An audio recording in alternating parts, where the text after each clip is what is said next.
माटी मारे लोग, हमारी माटी मारे लोग। नमस्कार, स्वागत है आप सबका म्हारी माटी म्हारे लोग में। आज के एपिसोड में जो हमारे मेहमान हैं वो जितने कल्चर से जुड़े हैं उतने ही एग्रीकल्चर से जुड़े हैं, और जितने कल्चर और एग्रीकल्चर से जुड़े हैं उतने ही हरियाणवी साहित्य से जुड़े हैं। तो जी, आज के हमारे मेहमान हैं रामफल चहल जी। तो चलिए प्रोग्राम शुरू करने से पहले जान लेते हैं चहल साहब के बारे में। उद्घोषक, अभिनेता और साहित्यकार श्री रामफल चहल जी का जन्म 16 फरवरी 1956 को हरियाणा में दादरी के पास गांव नीमड़ी में हुआ। आरंभिक शिक्षा गांव नीमड़ी व गांव बोंद कलां से पूरी कर उन्होंने हरियाणा कृषि विश्वविद्यालय हिसार से कृषि में बीएससी ऑनर्स की डिग्री हासिल की। छात्र जीवन से ही रचनात्मक क्षेत्र से जुड़े रहे श्री रामफल चहल रंगमंच के क्षेत्र में राष्ट्रीय स्तर के पुरस्कार विजेता होने के साथ साथ लंबे समय तक आकाशवाणी रोहतक से हरियाणा के जनमानस के लिए एक चर्चित आवाज और नाम रहे हैं। हरियाणवी फिल्म छैल गैला जांगी में बतौर अभिनेता और पटकथा अनुवादक काम करने के बाद वो फिल्म पनघट व खानदानी सरपंच के नायक भी रहे। साहित्यकार के नाते हरियाणवी संस्कृति पर अनेकों पुस्तकें लिखने वाले श्री चहल साहब लेखन के क्षेत्र में लगभग 50 पुरस्कार पा चुके हैं। इनमें हरियाणा साहित्य अकादमी द्वारा पंडित लक्ष्मीचंद पुरस्कार और पंडित माधव प्रसाद मिश्र पुरस्कार विशेष रूप से उल्लेखनीय हैं। 2016 में आकाशवाणी रोहतक और कुरुक्षेत्र से बतौर केंद्र अध्यक्ष सेवानिवृत्त होने के बाद वो ज्यादातर समय रचनात्मक शोध और लेखन कार्यों में व्यस्त रहते हैं। सर नमस्कार। नमस्कार मेरे साहब, नमस्कार। सर, आपका तो बहुत बड़ा नाम रहा है हरियाणवी संस्कृति के क्षेत्र में, विशेष रूप से मैं कहूँगा। और वैसे आपके रूप तो बहुत सारे हैं कि कहीं आप अभिनय से जुड़े हैं, हरियाणवी फिल्मों से जुड़े रहे हैं, कहीं आपकी आवाज़ रेडियो की एक बहुत जानी पहचानी आवाज़ रही है। शुरुआत में अगर मैं पूछूं तो ये सांस्कृतिक पक्ष पे जाने का, क्योंकि आप एक ऐसे परिवार से जुड़े हैं जो किसान परिवार है, जिसको एग्रीकल्चर से जुड़े हुए हैं, तो एग्रीकल्चर से कल्चर का इंटरेस्ट जो बना, ये कहाँ से शुरुआत हुई थी? देखिए, बहुत छोटा सा गांव है एक नीमड़ी जी। अब जिला दादरी में आ गया, पहले भिवानी में था, और मैं पैदा हुआ तब महेंद्रगढ़ में था। उसमें शिक्षा हुई 5वीं तक का स्कूल था। उसके बाद बोंद गांव है हमारा, डाखाना आज भी वही है, 3 किलोमीटर वहाँ जाते थे। तो वहाँ पे फौजी मेहर सिंह की, लक्ष्मीचंद की और कई कलाकारों की रागनियों के गुटके आते थे, 10-10, 20-20 पैसे के उस टाइम पे। ये बातें सन 70 के आसपास की। हमारे जो 10वीं के 9वीं के बच्चे थे वो उनको गाते हुए चलते थे, बड़े तरन्नुम में गाते थे। हम 6ठी 7वीं में थे तब तक पीछे झूमते रहे, फिर वो किताब में धीरे धीरे देखी और एक लगा कि बहुत अच्छी कोई बातें हैं इसमें, साहित्य है बहुत। तो बाद में पता चला कि वो नाम किसी का है, छाप किसी की है, लेखक कोई है। काफ़ी ऐसा रहा हरियाणा में कि गाया किसी ने, लिखा वो अलग मुद्दा है। तो उससे थोड़ा सा एक इंटरेस्ट पैदा हुआ। तो हमारा एक सीरी था धुप्पा, अच्छा, वो बड़ा गा के सुना देता था, हालांकि अनपढ़ था लेकिन गाया करता। तो मैं उसी शौक में एक दिन बनी में चला गया जी। और वो धुप्पा और घिस्सा, दो चाचा का पाड़ी और हमारा पाड़ी, दोनों मिलके और बड़ी ऐसी रागनी गाने लग रहे, अंजना पवन के किस्से की। मैं भी झूमने लग गया, तो पीछे से पिताजी आ गए, तो वो जाड़ की सोटक तोड़ी और मेरे पीछे भाग लिए। मैं आगे भाग लिया, घर में आ गए तो बुला के बिठा के समझाया, मारा कभी नहीं पिताजी ने। तो कहा कि अगर तने ये रागनी गानी है, भैंस ही चरानी है, तो इनको 30-30 रुपये महीना किस नाम के दे रहे हैं। तो उसके बाद थोड़ा सा वो चला गया मामला। फिर बीएससी ऑनर्स एग्रीकल्चर में दाखिला ले लिया। तो कॉल एक जगह है कैथल जिले में, अच्छा, तो वहाँ के प्रोफेसर थे फिजिक्स के, डॉक्टर A.K. बत्रा। ओके। वो पढ़ाते हुए ना कुछ ऐसे यूँ, या तो उनको कुछ दाद की प्रॉब्लम रही, ऐसे करते थे यूँ। तो मैं हॉस्टल के सामने, नए नए थे हम, तो कुछ टाइम पास करना होता था। 4 बजे के आसपास, मई जून की बात है, तो मैं उनकी नकल उतारने लग रहा और वो बच्चे हंसने लग रहे, मेरे क्लास फेलो। उन्होंने खिड़की में से देख लिया, तो वो भाग के आए ऐसे, हवाई चप्पल, पाजामा और ऊपर बूशर्ट जो दिन में पहन रखी थी। बोले ये मेरी नकल कौन कर रहा था, मेरी नकल कौन कर रहा था। अब HAU में इंटरनल एग्ज़ाम होते हैं और फिजिक्स के प्रोफेसर तो फर्स्ट ईयर सेकंड ईयर में तो उन्हीं का दबदबा होता है। डरते डरते खर मैंने खबर ली कि सर मैं कर रहा था। तू तो हरियाणवी है? मैं कहा यस सर। तुझे धोती बांध नहीं आती है? मैं कहा हाँ जी। पगड़ी बांध लेते? मैं कहा जी। कल फिजिक्स की लैब में आना। अच्छा। अब वो सब ने डरा दिया, भैया बेसिक एडमिशन छोड़ के चले जाओ, डॉक्टर बत्रा बहुत सख्त आदमी, और ये वो, ये तो ऐसे ही लिपा पोती कर रहे थे, कल देखना तेरा नाम काट देंगे, ये कर देंगे। अगले दिन मैं डरते डरते गया तो उन्होंने कहा बेटा एक हरियाणवी स्किट है और उसमें एक रोल है ऐसे ऐसे और वो आपको करना है। कल मेरी नकल आप हूबहू उतार रहे थे और उन्होंने मुझे शाबाशी दी। तो मैं वो पसीना वसीना सुखाया थोड़ा सा और हुआ। तो तब से सन 76 से मैं उसमें एक वो था कि भाई धान में उस समय खाद का प्रयोग कैसे करें और क्या करें, तो उस तरह की एक वो थी। तो बहुत गुणी प्रोफेसर रहे होंगे वो, कि वो थे तो हाँ, साइंस के, और उन्होंने आपके दूर से अभिनय को देखा, हालांकि वो उन पे ही था तो उनका दिल भी बहुत बड़ा था और वहाँ से एक टैलेंट को पहचाना और उसको एक दिशा दी। बिल्कुल, फिजिक्स के साथ साथ वो म्यूजिक के और ड्रामा के बहुत अच्छे, मजहब की दीवारें और पता नहीं कितने नाटक उन्होंने हमारे करवाए 2 साल में, और बहुत गुणी व्यक्ति थे, वो पहचानते थे। गुणी व्यक्ति ही गुण वाले को पहचान सकता है, बहुत अच्छा किया उन्होंने। हाँ। जब मैं स्टेज से उतरा तो क्लास फेलो जितने भी थे सहपाठी उन्होंने उठा लिया मुझे। तो मैंने कहा यार आप मुझे दिखाई नहीं दे रहे थे, आप थे कहाँ, क्योंकि शुरू की स्टेज थी और मैं धड़ाधड़ जैसे हरियाणवी टोन है तो मैं बोलता गया। तो वहाँ से वो सफ़र शुरू हुआ 1976 से। फिर 77-78 में बेस्ट एक्टर वहाँ का रहा। फिर हिसार में आ गए, वहाँ डॉक्टर वालदिया जी मिल गए, डॉक्टर सुधीर शर्मा जी मिल गए। तो सन 80 और 81 में हम इस लेवल पे पहुँच गए, जगत जाखड़ चंद्रावड़ के हीरो, और वो वेटनरी में थे, मैं एग्रीकल्चर में। मैं हमेशा उनका पिताजी का रोल करता था, वो बेटे का रोल करते थे। तो वो जो है ना भुंडू और भुंडू का बाप, तो उन दिनों में बहुत अच्छी कई स्किट्स हमारी निकल गई। तो घूमर और पनियारिन प्रोग्राम होते हैं जयपुर में, वहाँ हम किसी में वो फर्स्ट, किसी में मैं फर्स्ट, और इस तरह से हम ओवरऑल ट्रॉफी 14-15 आदमी थे। बाकी कोई टीम 80 लोगों की थी, कोई 85 लोगों की, हम 14-15 आदमियों की टीम थी और वो दोनों ट्रॉफी हम लेके आए। और फिर एक समय ऐसा आया कि यही मंच करते करते आप बड़े पर्दे पर आ गए। हाँ, वो बड़े पर्दे पे आने से पहले क्या हुआ कि वो सारे सर्टिफिकेट इकट्ठे हो गए और कुछ लिखना पढ़ना भी शुरू कर दिया जी। तो इसी बीच में मैं पहले रहा वर्ल्ड बैंक में, उसके बाद मैं एस्कोर्ट्स फरीदाबाद में सुपरवाइजर चला गया, फिर मैं एग्रीकल्चर डिपार्टमेंट में एडीओ लग गया पूंडरी में, और 6 महीने बाद एक पोस्ट निकली असिस्टेंट एडिटर, सहायक संपादक रेडियो की, रोहतक में। तो मुझे किसी ने बताया कि आपके सही मिजान की पोस्ट है, इस पर बोलना है रेडियो में। तो वहाँ इंटरव्यू दिया तो एम ए राकेश जी ने इंटरव्यू लिया और धीरे धीरे करते बोले मुझे तो यही लड़का चाहिए, और मैं 1983 में रेडियो में भर्ती हो गया 15 मार्च को। और 1983 में ही क्या संयोग हुआ कि अरविंद गोस्वामी जी और बाल सिंह बलारा जी, दोनों, ये बाल सिंह बलारा हीरो थे, स्वामी जी उसमें क्या नाम निदेशक थे, छैल गलाजांगी फिल्म बन रही थी, दादा लहरी सिंह थे। तो विष्णु मल्होत्रा जी जो थे, वो जिन्होंने रामायण की पटकथा लिखी बाद में, वो उसके पटकथा लेखक थे, छैल गलाजांगी, वो विशुद्ध हिंदी के आदमी। तो इन दोनों को ये हुआ कि भाई कोई हरियाणवी लिखने वाला आदमी चाहिए। तो एम ए राकेश जी हमारे डायरेक्टर थे आकाशवाणी रोहतक के, उनके पास आए, उनका हाँ मैंने एक लड़का अभी भर्ती किया, उसको आप देख लो। तो मुझे कहा कि आप दिन में 2-3 घंटे वहाँ लगा के आया करें और ऐसे ऐसे करो। तो मैंने 8-10 दिन तक वो स्क्रीन प्ले उसका हरियाणवी अनुवाद किया। अनुवाद करते करते दादा लहरी सिंह से मुलाकात होगी। तो पंडित जी ने एक दिन कहा कि अरे भाई बाल सिंह, ये छोरा तेरे तो लंबा तगड़ा सुथरा है, बड़ी हरियाणवी, बोले इसको रोल क्यों नहीं दे रहे तुम। तो बाल सिंह जी खैर बड़े नेक दिल इंसान हैं, उन्होंने कहा कि हाँ दादा कल दे देंगे। और अगले दिन एक रोल जनार्दन शर्मा और धन सिंह दलाल की कॉमेडी थी, उसमें मुझे उनका प्रोफेसर बना दिया। वो हालांकि छोटा रोल था, एक प्रोफेसर का, क्लास में 2-4 शॉट्स थे, लेकिन वो देख के फिर पनघट फिल्म आई 85 में, तो वो देख के भाई ये लड़का कहाँ का है, ये कौन है, उस टाइम तो लड़का ही था। तो वो फिर घर पे ही आ गए मेरे पास। JB सम्राट जी मलिक साहब थे, वो गाने बड़े हिट थे उस फिल्म के। हाँ, एक छोरी गांव की गोरी देख के डर गया भाभी, वो मेरे ऊपर ही था। मेरे खेत की मेंढ पे ये था, मेरी पतली कमर नाड़ा जुबेदार, बहुत अच्छे गीत थे, और उसमें मैं हीरो फिर लिया गया। उसके बाद एक फिल्म और आई, खानदानी सरपंच, और ये सारी फिल्म एग्रीकल्चर बेस्ड ही थी। तो इस तरह से वो जो कल्चर का सफ़र था वो रेडियो में आ गया, और रेडियो से फिर ये फिल्मों का सफ़र शुरू हो गया। तो उसमें काम आई है हरियाणवी मुझे।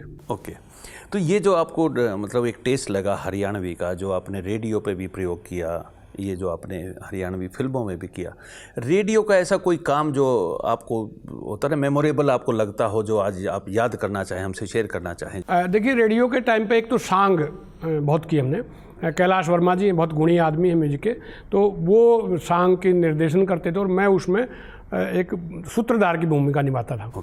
दूसरा जो हरियाणवी चुटकुले थे वो साफ़ सुथरे चुटकुले, वो हंसी मखौल के नाम से, कभी किसी नाम से, तो वो हमने लगातार वो किए। और ग्रामीण विकास की बातें की। लेकिन एक जो ख़ास बात मलिक साहब आखिरी दिनों में मुझे मिला प्रोजेक्ट एक, वो था हरियाणवी जो महिलाओं के लोकगीत हैं, संस्कार गीत खास तौर से, वो संकलन करने का। तो उसमें क्या किया कि वहाँ से धारूहेड़ा से शुरू किया हमने।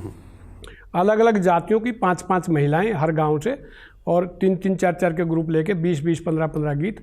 तो इस तरह से वो फिर वो भात के गीत हैं, जैसे वो उनमें बदलाव कैसे आया, सगाई के गीत हैं, बच्चा होने के गीत हैं, जच्चा के गीत हैं, है ना। तो वो सारे संस्कार गीत खास तौर से हमने रिकॉर्ड किए, मैंने खुद जा जाके। और 660 गीत वो मेरे पास उपलब्ध हैं। उसमें क्या हुआ कि जो उसकी भाषा है, ज्यों का तो लिखा हुआ है, उसका हिंदी अनुवाद, उसका फिर अंग्रेजी अनुवाद, और उसकी म्यूजिकल नोटेशन, और वो आवाज़ तो रिकॉर्डेड है ही, उनके बाकायदा नाम पते उन महिलाओं के, उन बहनजियों के। तो 50 साल बाद कोई हमारी बेटी पोती अगर गाना चाहेगी, भात बड़ा भात जो आज ख़त्म हो रहा है, मुझे याद है कि गांव में जब भी कोई बात होती है, भात गाना होता है, तो मेरी माँ को ही बुला ले जाते हैं। ऐसी 2-4 बुढ़िया बची, उसके बाद ये भात गाने वाली बुढ़िया बचेंगी नहीं। बहुत अच्छा है कि आपने ये सब संकलन किया। और शायद आपका जो रेडियो पे एक जो जॉब का सफ़र शुरू हुआ, वो स्टेशन डायरेक्टर तक पहुंच के पूरा किया आपने। हाँ, क्योंकि मेरा प्रसारण कभी मेरा ड्यूटी का हिस्सा नहीं रहा, लेकिन एक शौक था। शौक का संपादक का काम लिखना होता है, लेकिन मैं बोलने लग गया। तो वो बोलते बोलते फिर 1991 में यूपीएससी से मैं कार्यक्रम अधिशासी के तौर पर नियुक्त हो गया। फिर धीरे धीरे कार्यक्रम अध्यक्ष, और जो आखिरी में जो जिम्मेवारी मिली वो आकाशवाणी रोहतक का भी अध्यक्ष, कार्यालय अध्यक्ष, और आकाशवाणी कुरुक्षेत्र का भी 2 का था। 2016 में रिटायरमेंट पे दोनों का अध्यक्ष था। ओके, तो ये एग्रीकल्चर से, और जहाँ आपको वो छोटे छोटे जो आपको किताबें मिली थी, जिनको गुच्छे कहते थे, उन गुच्छों को पढ़ के जो शौक़ शुरू हुआ था, वो एक स्टेशन डायरेक्टर तक पहुँचा आकाशवाणी के। और ये भी दर्शकों को बता दूं कि बहुत इंटरेस्टिंग कहानी है भाई साहब की, क्योंकि जैसे इनका एक दौर रहा रेडियो की तरफ, फिर इनका दौर रहा हरियाणवी फिल्मों की तरफ, तो ऐसे ही इनका फिर एक बड़ा झुकाव हुआ है हरियाणवी साहित्य की तरफ। सर, ये जो किताबें लिखने का एक शौक़ हुआ, आपकी शायद 20 या 20 से ज़्यादा किताबें आपकी लगभग 20 हैं। ये दौर कब से शुरू हुआ आपका लिखने का? जब 1983 में रेडियो में आया तो मुझे कहा गया कि आप जो बोलते हैं वो लिखेंगे। तो शुरू में लिखना बड़ा मुश्किल होता, आड़ा और ये इस तरह की चीज़ें जो है कैसे लिखें। वो धीरे धीरे शुरुआत में दिक्कत 1-2 महीना रही, फिर मैं वो लिखने लग गया। तो जैसे मैंने बताया कि छैल गला जांगी की स्क्रीन प्ले लिखा, तो वो धीरे धीरे फिर वो बात मुझे पाड़ी की रागनी सुनना और गुच्छे वाली पढ़ना वो याद आई। तो मुझे लगा कि आज मैं ऐसी स्टूडियो में बैठा हूँ, भगवान ने मुझे ठीक ठाक पद दे दिया, लोग सम्मान करते हैं, और अच्छा मतलब मैं भाई साहब 1-1.5 घंटा बगैर कोई किताब देखे एग्रीकल्चर पे बात कर लेता हूँ, आज भी कर लेता हूँ। मुझे सारी, चाहे वो सब्जियों की हैं, चाहे वो खाद्यान्न की, दलहन तिलहन, सब वैरायटी याद, कितना बीज डलता है, कितनी खाद, कौन सी दवाई कीड़े मारने की, खरपतवार नाशी, सब याद होगी मुझे धीरे धीरे, क्योंकि मैं एग्रीकल्चर से ग्रेजुएट हूँ। तो उसके साथ साथ मुझे लगा कि अब उन किताबों को पढ़ा जाए। फिर दोबारा से लिखा तो आपके बड़े भाई साहब रंगविंदर मलिक और मैं दोनों यहाँ से खरखोदा गए, बस में खरखोदा से तांगा लेके और बरौना गांव गए। फौजी मेहर सिंह के परिवार से मिले, माताजी प्रेम कौर जी से मिले, और फिर उनसे, उनके भाइयों से भूप सिंह और उनसे मिले। तो पता चला कि भाई उनकी तो बहुत गिनती की रागनियाँ बची, बाकी तो सारी लोगों को कंठस्थ याद है। तो एक खलीफा लच्छी राम होते थे, वो बरौना के, उनसे मिला, उनके भाइयों से मिला। कर्नल भूप सिंह थे एक वहीं के, तो उन्होंने मुझे पूरा रिकॉर्ड वो करवाया। तो पहली किताब मेरी आई 1996 में, फौजी मेहर सिंह व्यक्तित्व एवं कृतित्व। 3 किताबें आज मेरी क्रेडिट में फौजी मेहर सिंह पे हैं। फौजी मेहर सिंह व्यक्तित्व कृतित्व, फौजी मेहर सिंह ग्रंथावली और संपूर्ण ग्रंथावली। एक बाजे भगत हुए हैं, उनकी प्रतिमा, उनकी मूर्ति सिसाना में नारायण मंदिर है, उसमें लगी हुई है। तो ऐसे ही मैं देवताओं के दर्शन करते करते और देखा, तो मैंने कहा भाई ये कौन है? बोले बाजे भगत। मैं क्या थे? सांगी थे। तो तब उनके घर में जाके सिसाना में और पता किया, तो वाकई वो तो भगत जी थे।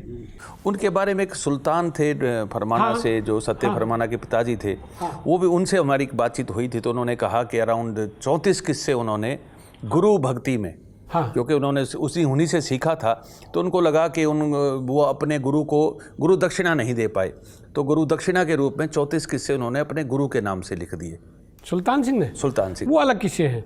बाजे भगत के अलग किस्से, बिल्कुल। वो सुल्तान सिंह जी का कोई रागनी हमने नहीं ली, क्योंकि सत्य फरमानिया से मिलना जुलना खूब रहता है और सुल्तान जी से बाकायदा दिखा के भाई ये रागनियाँ हैं। खैर वो उनके ऊपर 3 किताबें हैं। दूसरे जो लोग मिले उनको मैं ड्यू क्रेडिट देता हूँ। जैसे चतुरू सांगी के भतीजे आए तो मैंने कहा पहला नाम रमेश चंद्र जी आपका होगा, है ना। जैसे बाजे भगत में आए तो अशोक कुमार जी बाजे भगत के पुत्र हैं, तो पहला नाम मतलब अपने साथ में उनका नाम भी दिया कि जो हमें सहयोग करें उनका।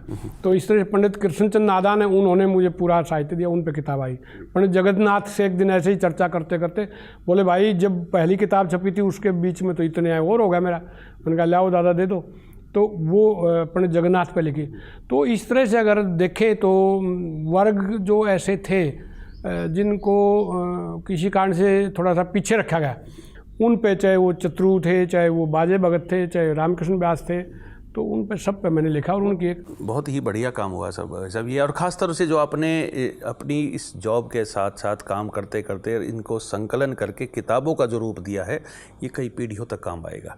क्योंकि हरियाणा में जो पिछले ख़ास तौर से 60-70 सालों में ऐसा किताबें छापने का काम कब हुआ था?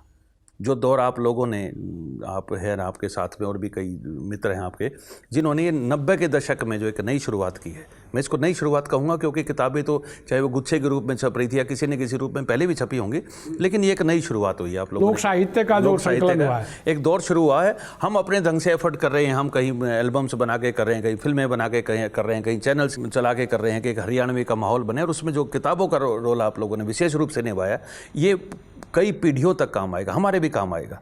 और मैं दर्शकों को बता दूं कि हमारी एक नई सीरीज आने वाली है और जो अल्लाह की कहानियों पे वो भाई साहब ने लिखी है। उसकी पूरा जो मेहनत है, पूरी उनकी अल्लाह की कहानियों को पढ़ना, रिसर्च करना और उनके बारे में लिखना, और उसमें से उनके गिने चुने ही, क्योंकि उसमें समय के कारण से हमने कुछ ही हिस्से मांगे थे कि ये आप इतने ही हमें सजेस्ट कीजिए, वो सारा काम भाई साहब ने किया है। और एक गायन शैलियों पे भी काम किया मैंने, क्योंकि देखिए सांग को लोग सिर्फ रागनी मान बैठे थे, लेकिन हमारे सांग में 40 तरह की गायन शैलियाँ हैं। उन गायन शैलियाँ में दोहा है, सवैया है, काफिया, निहाल दे, बहरे तबील, अली बख्श, झूलना, पालना, तो इस तरह से 40 गायन शैलियाँ जाके तब रागनी। अभी जो डिटेल इन्होंने बताई है ये उन लोगों के लिए सुनने के लिए बहुत ज़रूरी है जो हरियाणा में ये कहते हैं कि सिर्फ कल्चर के नाम पर एग्रीकल्चर है। Without agriculture there can not be a culture. संस्कृति पनपती वहाँ जहाँ कृषि होती है जी। भूखे पेट ना भजन होए गोपाला। लेकिन बीच में एक दौर ऐसा रहा कि शायद हमारे ही लोगों ने उतने प्राउड से अपनी ही खूबी को आगे नहीं बढ़ाया था, तभी कुछ लोगों को मौका मिल गया कि ऐसी कहावतें बना देना, ऐसी शब्दावली बना देना। जबकि आपने अभी भी बताया कि रागनी की कितनी तरीके हैं गाने के, रागनी की कितनी विधा हैं। 40 तरह से मैंने संकलन किया है, और भाई गुलाब सिंह खांडवाड़ हैं, प्रेम सिंह देहाती हैं, सूरज बेदी है, कई हैं ऐसे, तो वो गाते हैं इनको। और मैं मंच पे कई बार इसका एक लैकडेम बोलता हूँ उसको, कि मैं उसकी व्याख्या करता हूँ। दोहा मतलब 13 और 11 और 13, 11 और 13, तो इस तरह से वो जो दोहा है वो इतने सटीक हैं। आप मतलब ठीक है कबीर जी अपनी जगह है, उनके दम पाँव की धूल भी नहीं है, लेकिन हमारे कवि भी कम नहीं है जी। मूड ढूंढ ढूंढन चला, ढूंढ है ढूंढ ढूंढ, जय ढूंढ ढूंढना चाहे से तो इससे ढूंढ में ढूंढ। वाह। कि एक मूर्ख आदमी भगवान को ढूंढने चला और वो ढूंढ रहा है। अगर वो अल्टीमेट को ढूंढना है, अगर भगवान को ढूंढना है तो अपने अंदर आत्मा में, it is with in you. तो ऐसे सार्थक हमारी रचनाएं हैं। ये जैसे आपने अभी सुनाया ढूंढ वाला, ऐसे ही कुछ और जो जिससे हम आज के बच्चों के साथ शेयर कर सके कि जो खास खूबी हो हमारे लेखन में, कोई जो आपके नोटिस में आई हो इस रिसर्च के दौरान। देखिए अरविंदर मलिक जी, हमारे गायन शैलियों में इतनी खूबियाँ हैं। जीभ पकड़ के गाए जाने वाली रचनाएं थी, जीभ नहीं लेगी। ओम ओम गाऊंगा वहाँ क्यों कह आया, बेकूप भरम के भूप का भय खा भाई, आग में अंग फुक्के कुक्के बाप माँ भाई, भूमि पे आ भाई पापी पाप में पाया। जीभ हिलती नहीं। इसी तरह से निरोष्टक छंद लिखे, और देखिए निरोष्टक छंद में होठ नहीं मिलेंगे। मैं दिखाता हूँ एक बानगी, रामकृष्ण व्यास की है।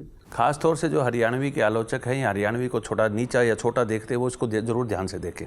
दीनानाथ देश दाता त्रिन्याकारी नरनार कहें, अजर अनादि हरता करता निराकार साकार कहें।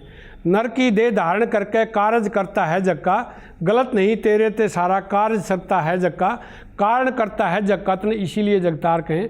दीनानाथ देश दाता त्रिन्याकारी नरनार कहें। वाह वाह। एक खास बात और 1 मिनट लगेगी कि एकाक्षरी निरोष्टक छंद भी लिखे हमारे कवियों ने। पंडित स्वरूप सिंह हुए, सूरज सिंह, गांगोली के पास गांव है, तो उन्होंने एकाक्षरी निरोष्ठक छंद, जो पूरे भारतीय लोक नाट्य में कहीं नहीं मिलता, एक ही अक्षर से छंद बनेगा और एकाक्षरी निरोष्ठक छंद बहुत नहीं मिलते। नारायण निराकार निरंजन निरंतर न्याकारी, नटखट निंदक नहीं निगाते नास्तिक नर नारी, नजरदार निश्चिंत निसंदेह निष्कर्य निस्तारा, नाज नजाकत नाच निराड़े नाच नाच नारा, नट नट नट नट निगाह निगाड़ा निन्ना दीना न्यारी, नटखट निंदक नहीं निगाते नास्तिक नर नारी। ये जो आपने अभी भी खूबियाँ बताई हैं रागिनी के गायन की या शब्दों के चुनाव की, जो खास तौर से बहुत ही रेयर है ये सब, ऐसे ही हमारी जो विधा है नाट्य की, जिसके बारे में बहुत शब्द तो बहुत अच्छे से लिए जाते हैं, कहा भी जाता है कि सांग हो रहा था, इसको मजाक में भी ले लेते हैं बहुत सारे लोग। हाँ, के सांग कर रखे है ना, कि सांग मचा रहे हो, कोई होगा सांग आड़े होगा। लेकिन सांग की असल खूबी कि वो इतने लोगों के दिल पे छाया रहा है, इतने बड़े जनमानस से जुड़ा रहा है, ये खूबी आपके हिसाब से क्या है, क्योंकि आपने इस पर खास शोध किए हैं? देखिए, सांग हरियाणवी जनमानस का न केवल मनोरंजन का साधन था, बल्कि जीवन दर्शन की सच्ची तस्वीर और झांकी थी। जब जब वो बातें आई हैं, यानी कि लड़ाइयाँ हुई, घाव मिले, उसका जो भरने का तरीका था वो मनोरंजन था। और हमारा सांग एक संपूर्ण मंचीय कला है। कश्मीर का बांड पाथेर है, हिमाचल का करियाला है, पंजाब का नक्काल है, राजस्थान का ख्याल है, हमारा सांग है, फिर भवई है, थेरुकुटू है, जात्रा है, माच है, विथिनाटकम है और कथकली तक चले जाओ। तो किसी में नृत्य है, किसी में संगीत है, किसी में कथा है, किसी में संवाद है, किसी में कुछ है, लेकिन सांग में तो सब कुछ है। और पूरा एक इस तरह का, यानी कि गीत भी, संगीत भी, अभिनय भी, नृत्य भी, संवाद भी, सारी चीज़ें सांग में हैं। और जीवन के हर पहलू अगर आप कोई भी देखो, कहीं भी आपको संकट आए तो सांग में उसका ज़रूर आपको, जैसे कहते हैं गीता में हर चीज़ का एक वो है, जवाब है।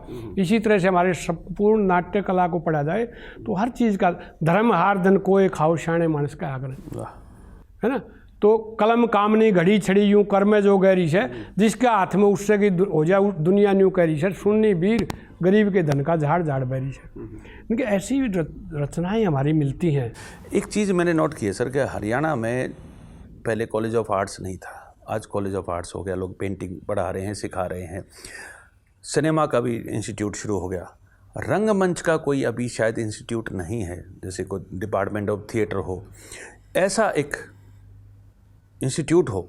हम अपने चैनल पे ये काम कर सकते हैं। हम चाहेंगे कि आप इसमें सहयोग कीजिएगा कि सांग की जो खूबी है, हमारी सांग एक रंगमंच की जो कला है, हमारी ही अपनी एक विशेषता है, इसको हम टीवी के द्वारा लोगों को पढ़ाएं, सिखाएं, ताकि जिसमें जो गुण है, हो सकता है वो इंस्टीट्यूट में ना आ पाए, वो अपने घर बैठे भी सीख सकता है। इसके लिए हम चाहेंगे कि आप अपना समय इसके लिए थोड़ा सा निकालें हमारे। मलिक साहब, देखिए, मैं शायद मजाक में कह रहा हूँ ये बात में, व्यंगकार भी हूँ मैं और कवि भी हो गया हूँ तो धीरे धीरे, कि मैं शायद एकमात्र ऐसा कलाकार हूँ जिसको गाना नहीं आता और गाता भी नहीं। इसका अर्थ समझिए। नहीं, लेकिन आप पढ़ा सकते हैं। मैं गाता नहीं हूँ, लेकिन व्याख्या कर लेता हूँ। मैं व्याख्या के रूप में चाहता हूँ कि आप बता सकते हैं, प्रोफेसर के नाते आप पढ़ा सकते हैं। हाँ। जो गाने वाले आप सिलेक्ट करोगे, हाँ, कि ये गाते अच्छे हैं उस विधा को, वो आपकी सजेशन पे हम उनको साथ जोड़ लेंगे। बिल्कुल, फिर तो बहुत अच्छा लगा, क्योंकि लोग जानते नहीं। मेरे पास एमफिल के, पीएचडी के बहुत सारे स्टूडेंट आते हैं। जब वो आते हैं तब में, और जब वो 2-4 महीने मेरी डांट डपट खा के, और वो उनको समझ में आता है कि सर हमने तो पता ही नहीं था इन चीज़ों का। मैंने कहा, मैं भी कई बार पढ़ता हूँ नई चीज़ें, तो लगता है मुझे तो आता ही कुछ नहीं है। और जब तक हमारी ये भावना है कि हमें आता ही कुछ नहीं है, तभी तक सीखने की प्रक्रिया जारी रहती है। तो ऐसे ही सीखने की प्रक्रिया हमारी भी जारी है, हम आपकी बातों से भी सीख रहे हैं। और इसको हमारी भी कोशिश ये रहती है, जैसे आपने तो किताबों में संजोया है आने वाली पीढ़ियों के लिए या आज के लोगों के लिए भी, हम इसको चाहते हैं कि अपने माध्यम के द्वारा मैक्सिमम लोगों तक पहुंचा दें, वो चाहे हरियाणवी है या हरियाणा से बाहर है। हमें इन चीज़ों को संजोना भी चाहिए और प्रेषित भी करना चाहिए। देखिए, आज आपके चैनल पे बैठा हूँ, रेडियो मुझे मिला है, दूरदर्शन पे खूब जाता हूँ, फिल्में मिली, साहित्यकार के रूप में बड़े बड़े सम्मान मिले। समाज से लिया ही है, आज तक दिया क्या है, और अब देने की बारी है। क्योंकि अब 65 वर्ष का हो गया मैं, अगर इस उम्र में देना शुरू कर देना तो समाज का कुछ कर्ज जो है हमारे ऊपर वो उतर सकता है। मैं तो इसको इस अर्थ में लेता हूँ, मेरा जो भी सहयोग चाहिए वो निस्वार्थ भाव से, और बिल्कुल अब तो एक तटस्थ भावना आ गई है मैंने एक छोटा सा फार्म हाउस बना लिया अपना, उसमें खेती करता हूँ, बाग लगा लिया, आराम से ट्यूबवेल के नीचे नहाता हूँ। आपकी यात्रा खेती के एक परिवार से शुरू हुई, जो किसान परिवार से शुरू हुई। आप कलाकार बने, आप लिखने लगे, आप शुरू में मंच पर अभिनय करने लगे, फिर आप रेडियो पर आ गए, फिर आप हरियाणवी सिनेमा में आए, बतौर नायक भी आए आप, और उसके बाद आपने ये लेखन का इतना सारा कार्य किया, संजोने का कार्य किया। कुछ ऐसा जो अभी मन में रह गया है? बहुत सारा है अभी तो, क्योंकि हमारा एक बीच में ऐसा दौर आया जब 1940-50 के आसपास के लिखना बंद कर दिया। सांगियों ने भी लिखा नहीं, वो वैसे कि भाई अगर हमने लिख दिया तो ये दूसरे लोग गा लेंगे इसको। और उस दौर में, उससे पहले के हमारे कवि देखिए कितने बड़े बड़े महान कवि हैं, जैसे माधव प्रसाद मिश्र या दूसरे जो हमारे थे, तो वो सारे के सारे ऐसे बढ़िया बढ़िया कवि हमारे हुए, लेकिन उनका साहित्य उसमें लेखन में नहीं आया। तो एक दौर ऐसा आया कि हम कहीं पिछड़ गए उसमें। अभी जो शुरुआत हुई है उसमें मेरे पास, आप कभी आगे देखिए, बहुत बड़ा भंडार है, और वो अभी तक अप्रकाशित है। वो रागनियाँ लिखी जाएं, उनको डॉक्यूमेंटेशन किया जाए, और वो धुनें भी साथ में बचें। जो आपकी मंशा है कि धुनें बचनी चाहिए, इस पे पूरा सहयोग करने को हम तैयार हैं, क्योंकि हम ये काम कर रहे हैं सर। हम अपने मन से कर रहे हैं, हम अपने जुगाड़ से कर रहे हैं, और हम बिल्कुल तैयार हैं कि जो जो आपने सोचा है कि ये धुन ऐसी होनी चाहिए, रिकॉर्ड होनी चाहिए अच्छी क्वालिटी पे, हम इसको करने को तैयार हैं। चलिए, आप अगर तैयार हैं तो गायक भी सहयोग करेंगे, ऐसे हैं कई। सर, आपका बहुत लंबा सफ़र है, आपका कभी रेडियो का है, कहीं लेखन का है, कहीं मंच का है, और कहीं इतने बड़ी किताबों के संकलन का है। बड़ा मुश्किल हो जाता है कि टेलीविज़न के एक आधा घंटे के फॉर्मेट पे इसको सेट करना। ये हमारी मजबूरी है कि हमें यहाँ ख़त्म करना पड़ रहा है, वरना इतनी ज़्यादा ज्ञानवर्धक बातें हमारे तक भी आ रही है और दर्शकों तक भी आ रही है। तो आपने समय निकाला, इसके लिए बहुत बहुत धन्यवाद। धन्यवाद आपका कि आपने इस काबिल समझा में, और दर्शकों का विशेष धन्यवाद कि जो भी है सब आप जैसे महानुभावों से लिया है। अब देने की बारी है, जो जिस रूप में लेना चाहिए, अगर मेरे पास है तो शहर से देंगे उसको। तो ये थी आज की बातचीत रामफल चहल जी के साथ। फिर मिलेंगे हरियाणा की एक और हस्ती के साथ। तब तक नमस्कार। हरी माटी मारे